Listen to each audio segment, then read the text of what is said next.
Hello, I'm Graham Horton and welcome to today's video, which is part 1 in a new series of videos I'm producing for absolute beginners using the Panasonic Lumix FZ80 82 camera.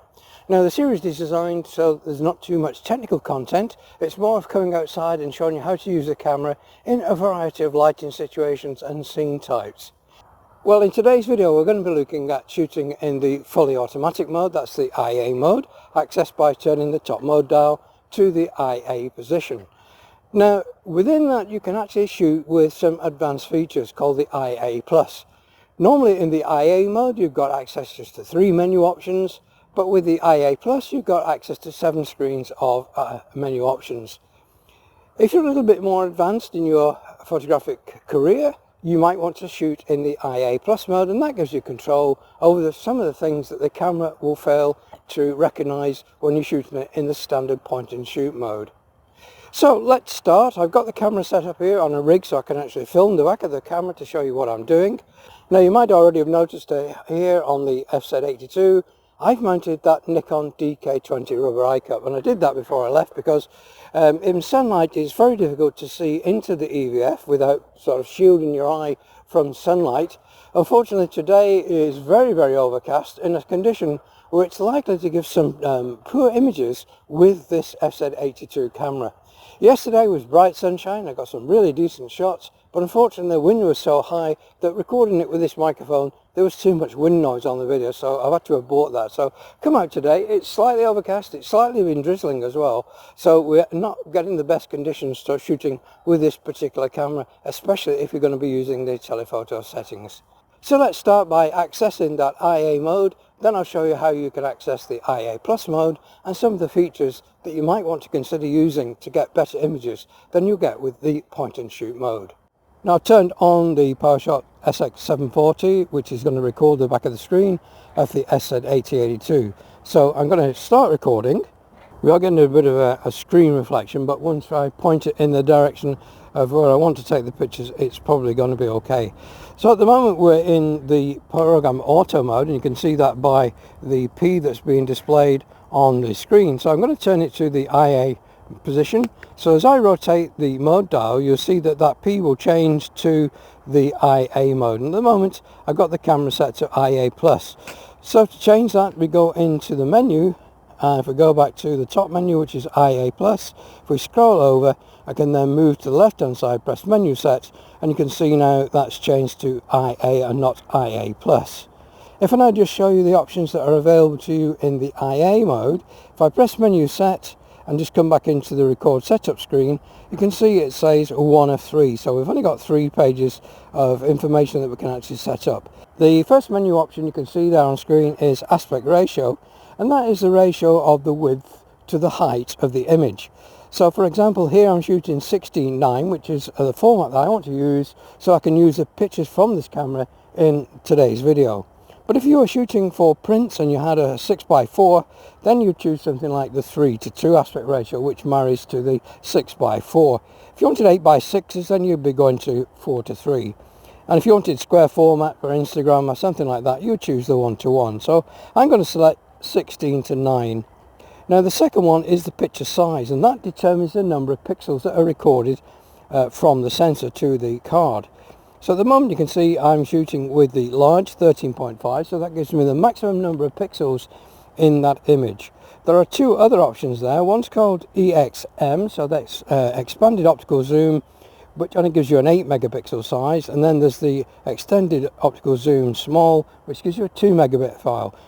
Both of those give you extended telephoto settings, but at the expense of being cropped into the image, and you get slightly lower quality images. So today we're going to shoot in the large format, which is 13.5, and you can see on screen you can actually print up to 16:20 in that format, which is A2 format. Use the Q menu button to get back. The AFS, AFF and AFC are methods of which the camera will automatically focus. Now I tend to shoot with AFS, so that means when I press the shutter button halfway down, the camera locks the focus at that point, then I continue to press the shutter and it will take the picture with that focus position locked. If you're photographing something like children running around or your pets, It's better to use the AFF, which is autofocus flexible, and that means the camera will continuously track your subject while you've got your finger halfway down on the button until the point that you press that button, and it will then take the picture. Burst rate is if you're taking a burst sequence of pictures, the rate at which you will do that, so high, medium or low. We're not going to be talking about 4K photos just yet. Self-timer, if you've got this on a tripod and you want to take a picture without shake, you can use the 2-second or the 10-second timer or the 10-second timer with 3 pictures taken. So if we are going to use self-timer, I will use 2. Handheld night shot, obviously in the day, turn that off. The high dynamic range, again, that is off by default. And then time-lapse and stop-motion animation is something else we could talk about in a later video, and same with face recognition. So those are the 3 pages that are available in the IA mode. By contrast, if I just show you the IA plus mode, so here we go to menu, top menu, cursor across, cursor to IA plus, press menu set. If I go into the record setup menu now, you can see we've got 7 pages of options we can change, and there's a lot more things like the photo style, so you can actually change from color to a black and white mode, where you couldn't do that in the ordinary mode. We've got the quality. It enables you to shoot in what's called a RAW format. Normally you'll produce images which are called JPEG, but if you wanted the very, very best out of this camera, it's better to shoot in RAW and then process the images afterwards. But it depends just how far you want to take your photography if you're going to use the RAW mode. Page 2, again, you've got the same options. You can actually take bracketed pictures, so you can ask the camera to take 3 pictures, one with normal exposure, one with overexposure, and one with underexposure. And again, I will come into that later in our next video. The self-timer, time-lapse shots, and the shutter type. Here you've got the option of changing from a manual shutter to an electronic shutter, or you can have the camera determine which one to use if you leave it in the auto mode. I'm going to put it in manual shutter for today's pictures. Conversion is if you're going to be using close-up lenses. A color space, we'll not talk about that. The stabilizer, you can turn it on or turn it off. We're going to have it on today because I'm hand holding the camera. And again, face recognition and profiles, where you can set profiles for different users. We're going to go back first of all to the IA mode. So cursor to IA, press menu set, and you can see it says IA. Now it will show IA if it can't recognize what's called a scene type. So the default would be IA, but if it sees a landscape, it will set the camera up to give you the best possible quality for a landscape shot. Now if I try and point this to the scene we're going to be taking, which is Rivington Pike on the hill behind me, if I bring the camera up, you see that it's now changed to a landscape picture, so that's like the eye with an IA symbol. So I have to press the button. You can see that it's IA, and then 3 seconds later it locks on to the red icon. So if that was a picture I wanted to take, we'll just press the shutter button halfway down. You can see we get the green rectangle squares, which indicate that the camera has selected those as focus points. The screen at the bottom tells you the aperture and the shutter speed that the camera is using. Without going into too much technical details, you need to keep an eye on the shutter speed. If that shutter speed drops below, say, a 60th of a second, you know you're going to be getting images which are going to have handshake. So keep an eye on that. At the moment it's showing 1/400th of a second, so that is going to give some sharp pictures. So let me take that picture. We've got the other camera in shot. Let me just zoom in a little bit. So we're going to zoom in, and that is Rivington Pike in the background. Again, it's selected a landscape shot. I'm just going to compose at that point. See, the shutter speed is now dropped to 1/80th of a second because this is not what's called a constant aperture lens. So as you use telephoto setting, that changes the shutter speed. So that's 1/80th of a second. So we're likely to be still sharp because we've got optical image stabilization with these cameras.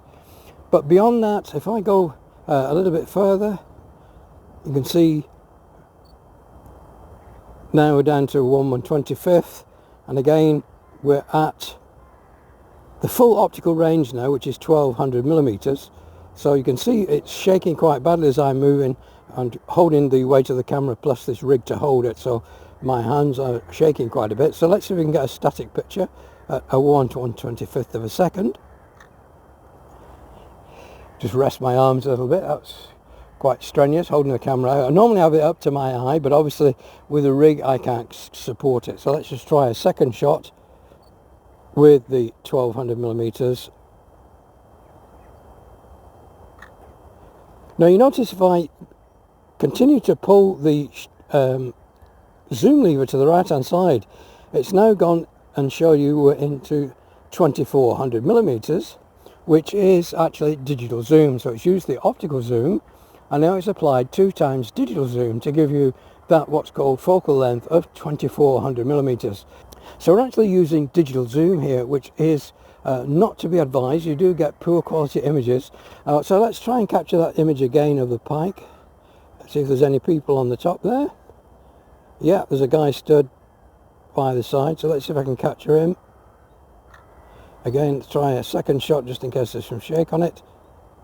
So what you should be able to see on the image there is a little bit more image noise, as the camera has actually magnified the original image to give you that 2 times magnification, and you get all the associated problems with noise on these JPEG images.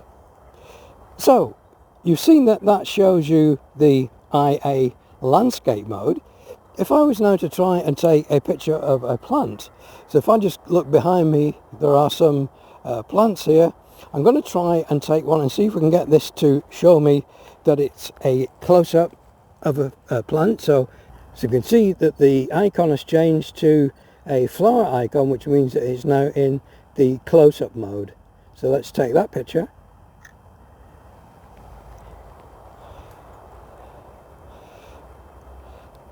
I'm just going to move around to a shot over here, which is these larger plants. So let me just twirl this camera around a little bit so you can see where we're going.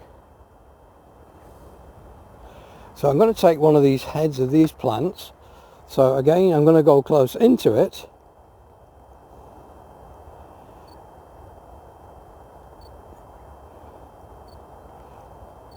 So I'm trying to get a close focus, but the camera's insisting on focusing behind it. So what I'm going to do is to focus closer and then go to this image of the plant, and it should be able to focus on it now.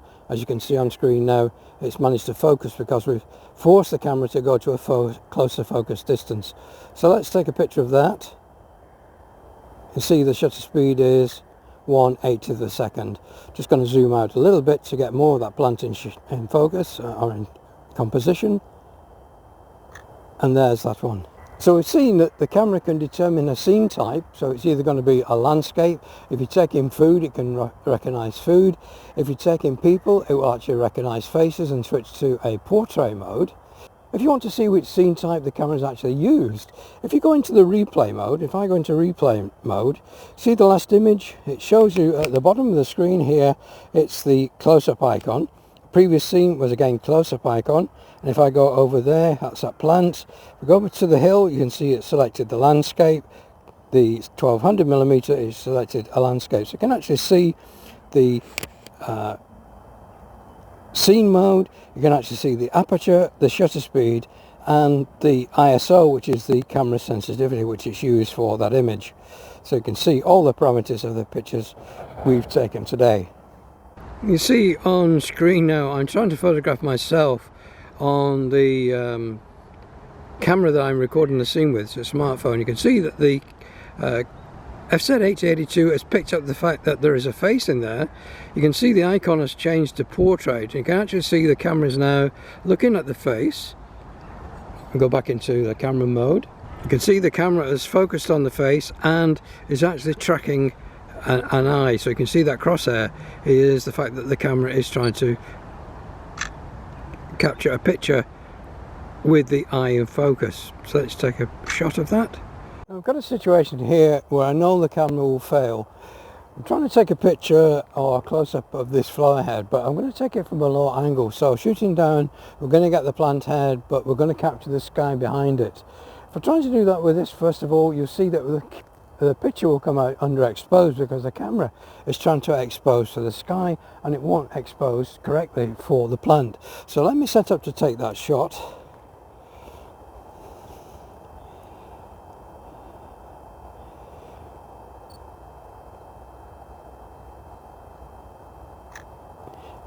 And you can see on screen the image is quite dark. It's trying to expose to that grey sky to make that into a normal exposure. The way to get over that is to actually use the IA Plus mode in that situation. The IA Plus mode allows you to change some of the parameters to get the exposure correct. So what I'm going to do is go in first of all to the IA Plus mode, so that's menu set, scroll across to IA Plus, and then press menu set, and we're into IA Plus. Now you might be able to see on the back of the camera, it gives you an indication that if you press the back control dial, it brings up what's called exposure compensation, and that's the one that will determine the way that the camera records that picture. Now against the sky, I need to use what's called positive exposure value compensation to get the image correct. So we're going to go in there and I'm going to put it on something like plus. I'm going to put on there something like 2/3 exposure value compensation. So let me go back to that shot again, take the picture, and that's a little brighter, but I'm going to go a little further. So again, press that button in and we'll go to 1 1/3. Let's take the picture again, and if I wanted to go even further to say 2 stops overexposed as it's called, let's take that picture. And you can see the sky is now white and the plant, you can see the detail in the stems rather than it being a silhouette. So that's one of the advantages of using the IA Plus mode. You can actually use the exposure compensation facilities of the camera to give you the correct exposure. Typically you want to be using that if you're on a beach with bright white sand or on snow. Again, the camera will try and set the exposure for your brightness of the snow and your pictures will come out grey looking underexposed. So in those sort of situations, use positive exposure compensation, and the only way you'll get that in the point and shoot mode or fully automatic is to quickly switch to the IA Plus mode, and then you've got control of that using the back control dial of the camera to be able to dial in positive exposure value compensation. The converse of that is if you're trying to shoot a dark subject against a brighter background. The camera will try and make that dark subject into a neutral grey or a lighter colour, and it will actually overexpose the subject. So to enable you to get the correct exposure value compensation is going to be your friend again in the IA Plus mode. Use the back control dial, but this time instead of going to a positive value, you go to a negative value to stop the camera overexposing the image. One of the other useful features you get if you switch into the IA Plus mode is the fact you can actually put the camera into manual focus. Normally the camera is always in automatic focus, but sometimes there are occasions where the camera won't select exactly what you want it to focus on. For example, birds in trees, the camera might want to focus on branches rather than the bird, or in the case of that tree there that I was trying to photograph, it was trying to photograph on the background rather than the close-up plant. So in that case you can switch to the manual focus, and on the back of the camera you can see AF macro or manual focus, but you only get the option to go between automatic focus and manual focus. When you're in the manual focus mode, then you've got control of the focus with the left and right cursor buttons. So by using the left and right cursor buttons, you can see you can go to a landscape or you can go to a close-up, so it gives you control of that focus point. Well, unfortunately this time of year there's very little in the way of plant life. I could actually go to a local cemetery and hope that people have put down some plants, but you get the idea. If you're going to go close up to a subject, the camera will switch to the close focus mode, and that'll be indicated by the little flower icon, which means that the camera's gone into a close focus mode. You've seen how to get better pictures. You can actually use the IA Plus mode, particularly for those subjects which throw the camera's exposure metering circuit away from normal, but they're on sand or snow, or if you're taking a darker subject against a lighter background. Exposure value compensation or EV control is what you'll need to use to be able to get the camera to get the correct exposure. Well, I think that's about it for today's video. Let me know in the comments how you feel this is going. It's really difficult trying to pitch this to a level without using too much technical information. Things like shutter speed and aperture and ISO are the three pinnacles of getting the correct exposure, and I do believe you need to understand a little bit about those to enable you to get better pictures. If you bought this camera as point and shoot, then surely the IA mode will give you some decent pictures. It's only when you run into difficulties with this camera that you need to know how to correct for some of the problems that the camera makes for you. In the next program, we're going to be looking at the next element of semi-automatic exposure, which is the program auto mode, and that takes away the camera's decision as to what type of scene type you're shooting. So you can select the scene type. So if you're shooting a landscape, you can lock this camera into a landscape mode and ensure you're getting nice bright greens and nice blues. If you're taking portraits, you can set it into a portrait mode and get correct skin tones. So it allows you to change some of the parameters that sometimes this camera will get wrong and give you bad results. So in the next video we'll look at program auto mode and all the other features you can set up when you've dialed in the P mode on the top of the camera. Let me know how this is going. It's useful from my point of view to get feedback as to whether we're hitting the goals of the program. If not, then I'll have to try and modify them to make sure that we are achieving those goals. And don't forget, if you're a new viewer and you're not already subscribed to the channel, it would really help if you do hit that subscribe button and then the bell notification icon to let you know when I upload the next video in this series. So until then, thanks for your patience, thanks very much for watching. Please do take care, and I hope to see you all very, very soon. Goodbye for now.